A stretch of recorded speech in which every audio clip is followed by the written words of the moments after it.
ధన్యవాదాలు. సభకు జైభీములు. Manyashri visionary leader Shri Nara Chandrababu Naidu గారికి, తెలుగు ప్రేక్షకుల అభిమాన మాలధార పవర్ స్టార్ పవన్ కళ్యాణ్ గారికి,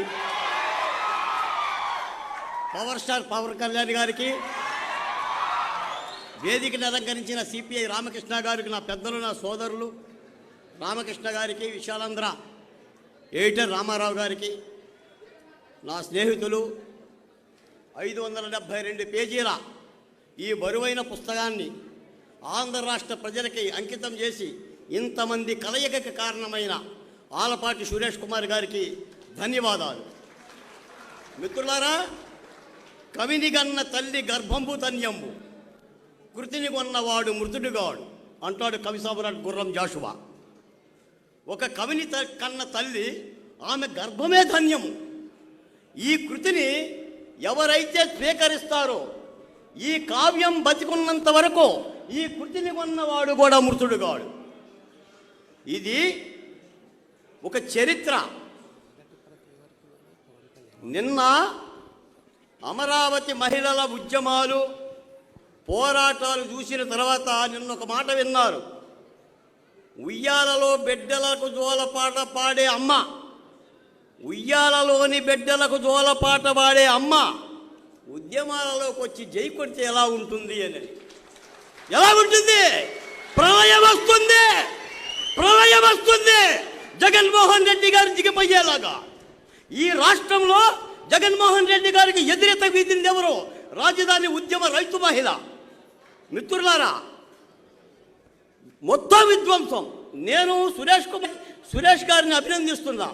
2019 మే పదవీ స్వీకారం చేసిన దగ్గర నుంచి జగన్మోహన్ రెడ్డి గారు ఒక ప్రభుత్వ స్థలంలో ప్రభుత్వ సొమ్ముతో కుప్పగొల్చిన ప్రజావేదిక ఇప్పటికీ ఆ శకలాన్ని తొలగించలా. దాని నిర్మాణం చేసిన చంద్రబాబు నాయుడు గారు వస్తూ పోతూ చూస్తూ ఉండాలని. ఇంత క్రూరత్వమా? ఈ రోజున ఆంధ్రప్రదేశ్లో 53 రోజులుగా చంద్రబాబు నాయుడు గారి జైలు జీవితంలో 72 అడుగుల ఎత్తున గోడల్లో బంధించాం, భద్రత ఉందని చెప్పని పొన్నవారు సుధాకర్ చెప్తే ఆంధ్ర రాష్ట్రం కళ్ళంట నీళ్లు పడింది. అన్ని టీవీ డిబేట్లలో బల్లలు పగిలిపోయాయి కొట్టే దెబ్బలకే. నా అంబేద్కర్ రాసిన రాజ్యాంగం మళ్ళా విజనరీ లీడర్ని కాపాడుకొని మీ అందరి ముందుకు వచ్చింది. ఇంత విధ్వంసమా?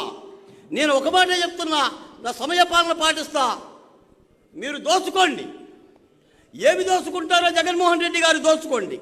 భూ ఖనిజాలను దోచుకోండి, భూముల్ని దోచుకోండి, ఆస్తులను దోచుకోండి. కానీ మీరు చేసిన విధ్వంసం ఒకటి చెప్తున్నాను సురేష్ కుమార్ గారు, మనుషుల జీవితాలను విధ్వంసం చేశారు. నేను డాక్టర్ సుధాకర్ గారి యొక్క భార్య వల్లిక గారిని విశాఖపట్నంలో కలిస్తే ఆ తల్లి మనుషులను కలవటానికి భయపడిపోయింది. ఆ తల్లి ఈ ఆకుపచ్చని కండువా చూసి, ఇతగాడి పేరు బాలకోటయ్య, టీవీలలో నా భర్త గురించి మాట్లాడతానని ఒక అవకాశం ఇచ్చింది. మనుషులు చూడాలంటే ఆ డాక్టర్ని ఫోన్ చేసి వేధిస్తే ఎవరు? దీనికి కారణం ఎవరు? ఈ రాష్ట్ర ప్రభుత్వం కాదా? జగన్మోహన్ రెడ్డి గారి కాదా? ఒక ఒంగోలులో నూకాలమ్మని అంగన్వాడీని చంపితే, అదే చచ్చిందా? లేదు వెంకటేశ్వర రెడ్డి అన్నా, ఇంకోసారి డాక్టర్ రాలే. ఎవరు దీనికి కారణం? 4 బిడ్డలతో అబ్దుల్ సలాం పాణ్యం రైలు పట్టాల మీద పట్టుకొని, నానా నేను చావను నాన్న, 12 ఏళ్ల కూతురు, నేను వెళ్ళిపోతాను నాన్న అంటే పట్టుకొని, అమ్మ నువ్వు వెళ్ళిపోతే నీకు అన్నం ఎవరు పెడతారే, బడికవుడు పంపిస్తాడు, చదువు ఎవడు చెప్పిస్తాడు, రా చచ్చిపోదామన్న ప్రభుత్వం పరిపాలన ఎప్పుడైనా చూసారా మీరు? 16 మంది ముఖ్యమంత్రులు ఏర్పడిలో ఉమ్మడి ఆంధ్రప్రదేశ్ కానీ అవశేష ఆంధ్రప్రదేశ్ కానీ విధ్వంసం అంటే పుస్తక రచన చేసిన ముఖ్యమంత్రి పరిపాలన ఎప్పుడైనా చూసారా? ఇదిగో జగన్మోహన్ రెడ్డి గారి పరిపాలన. 5 ఏళ్లలో జగన్మోహన్ రెడ్డి గారు సాధించింది ఇది. నేను చెప్పటల్లా మద్యం ద్వారా 1,50,000 కోట్ల రూపాయల విక్రయాలు చేశారని, ఇసుక అమ్మకాల ద్వారా ఏడాదికి 2,000 కోట్ల రూపాయలు అమ్మాడని నేను చెప్పడం వల్ల, విద్యుత్తు ఛార్జీల ద్వారా 8 రకాల ఛార్జీల ద్వారా ఏటా 50,000 కోట్ల రూపాయలు మన మీద భారం వేశాడని నేను చెప్పడం వల్ల, ఈ రాష్ట్రంలో గంజాయి దొరుకుతుందని నేను చెప్పడంలా, డ్రగ్స్ దొరుకుతుందని చెప్పడంలా, కోవిడ్లో మరణాలు ఎన్నో కూడా లెక్క పెట్టలేకపోయామని చెప్పి నేను చెప్పడంలా. ఏం చెయ్యాలి రాష్ట్రం కాపాడాలంటే 28 రాష్ట్రాల ముందు నవ్వులు పాలయ్యి రాజధాని లేకుండా ఈ దేశం గర్వించే విధంగా ఒక్క మాటతో 34,348 ఎకరాలు ఇచ్చిన ఈ దివంగత తల్లులకు మనం ఇచ్చే పరిష్కారం ఏంటి? మళ్ళీ ఇప్పుడు 4వ రాజధాని అంటాడంట. ఎవడో తిక్కలోడికి తలంబరాలు పోస్తే పీటల మీద కూర్చొని ఏరుకొని తిన్నాడంట. వైవి సుబ్బారెడ్డి గారి పరిస్థితి అలా ఉంది. పాలిస్తున్నారా, చంపేస్తున్నారా? శ్రీకృష్ణార్జునులు మీ ముందున్నారు, శ్రీకృష్ణార్జునులు మీ ముందున్నారు. కార్యం దగ్గరలో ఉంది. యుద్ధంలో మేము ఉంటాం, గెలిచి తీరాలి. ఆంధ్రుల పౌరుషాన్ని కాపాడుకోవాలి. ఏది పోగొట్టుకుందో రాష్ట్రం, మళ్ళీ ఇటువంటి పాలకుడు తెలుగు నేల మీద కనిపించకూడదు. నా తోటి మిత్రుడు సురేష్ కుమార్ గారికి, ఒక దళిత బహుజన కులాలకు చెందిన బాలకోటకి ఇంత అపూర్వమైన వేదిక మీద ఒక చిన్న అవకాశం కల్పించిన నా తోటి జర్నలిస్టుకి నేను సదా కృతజ్ఞతలు తెలియజేస్తున్నా. మాట్లాడాలి ప్రజలారా, నాయకులతో మాట్లాడాలి. నేను ఒక మాట చెప్తున్నా, రాముడంటే రావణాసురుని చంపడమే కాదు, పాదం తోకితే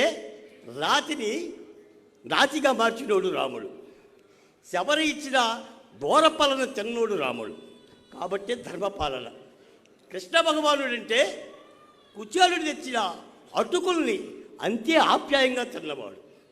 పాలకులకు ఆ ప్రేమ ఉండాలి, ప్రజల పట్ల ఆ నీతి ఉండాలి.